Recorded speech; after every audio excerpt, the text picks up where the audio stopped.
Next aspect, तो हमने क्या कर लिया, एग्रीकल्चरल सेक्टर कर लिया, इंडस्ट्रियल सेक्टर कर लिया, ट्रेड में फॉरेन ट्रेड कर लिया। Next demographic condition.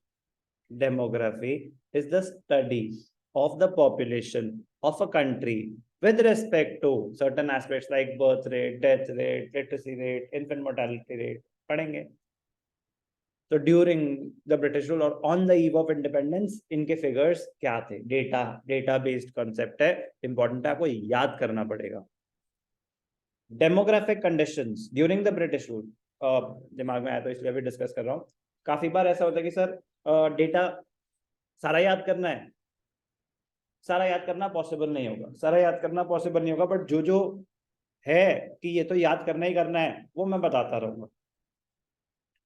अभी आगे बहुत डेटा आएगा, ठीक है ना, तो सारा याद करना इम्पॉसिबल होता है, सारा रिक्वायर्ड भी नहीं होता। तो जो जो क्वेश्चन की फॉर्म में आपके सामने आते रहे उतना तो याद करते रहना, उतना तो याद करते रहना। ओके, सारा डेटा याद करना पॉसिबल नहीं होगा।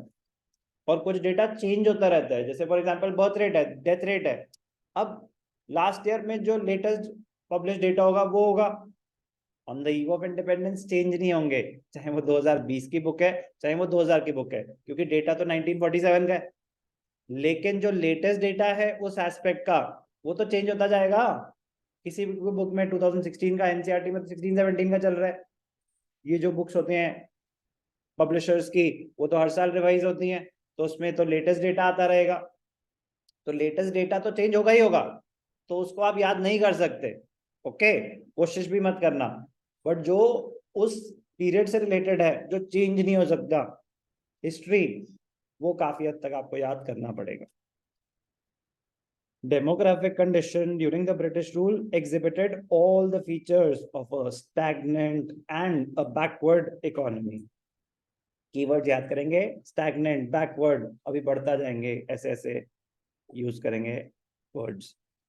First official census. When was the first official census taken? It was taken in the year 1881. Important question है. The first official census was conducted in the year 1881. Though suffering from certain limitations, the census revealed unevenness in India's population growth. कह रहे although वो इतना ज्यादा accurate नहीं था, but still census is the study of, again, the data based on population. तो जब population का डेटा लेना शुरू करा कि हमारी पॉपुलेशन है कितनी, फिर उसके बाद एवरी 10 years डेकेडियल प्रोसेस होता है census collection of data on population. Census collection every 10 years होती है। It started in 1881, it started in 1881। तो जब ये डेटा कलेक्ट होना स्टार्ट हुआ, ऑल्दो इतना एक्यूरेट नहीं था, अपनी लिमिटेशंस थी इसकी, बट हमें फिर इस डेटा को देख के ये पता चला कि अनइवन है हमारी ग्रोथ रेट, अनइवन है growth rate. Growth rate uneven का मतलब कभी पॉपुलेशन बढ़ रही है, कभी पॉपुलेशन कम भी हो रही है। तो अनइवन मतलब एक होता है ना कि पॉपुलेशन सर बढ़ेगी ही बढ़ेगी। नो, अगर डेथ रेट आपका बर्थ रेट से ज्यादा है तो पॉपुलेशन गिर भी सकती है। तो उस टाइम पे अनइवन था ग्रोथ रेट, बढ़ भी थी गिर भी रही थी। From 1881, from 1881 when the first census was taken officially, उसके बाद census operations were carried out after every 10 years. 1921 also referred to as the year of great divide. Before 1920 year of great divide क्यों बोला जाता है 1921 को? कह रहे before 1921 population कभी बढ़ रही थी, पॉपुलेशन कभी कम हो रही थी, अनइवन था growth rate. But after 1921 population showed a positive trend, वो सिर्फ बढ़ती ही गई, वो सिर्फ बढ़ती ही गई। तो 1921 is referred to as the year of great divide. Before 1921 India was in the first stage of demographic transition. The second stage of transition began after 1921. So the year 1921 is described as the year of great divide. The second stage of transition in the demographic transition started in the year 1921. Why is 1921 referred to as the year of great divide? So because the second demographic transition started in 1921. That is not the answer. That is not the answer. Why 1921 is referred to as the year of Great Divide? Before 1921, India was in the first stage of demographic transition. What were the features of first stage? ये बताना होगा कि what were the features of the second stage? In the first stage, we were experiencing very high birth rate and a very high death rate as well. The death rate fluctuated from year to year, and as a consequence, the size of the population remained almost stationary.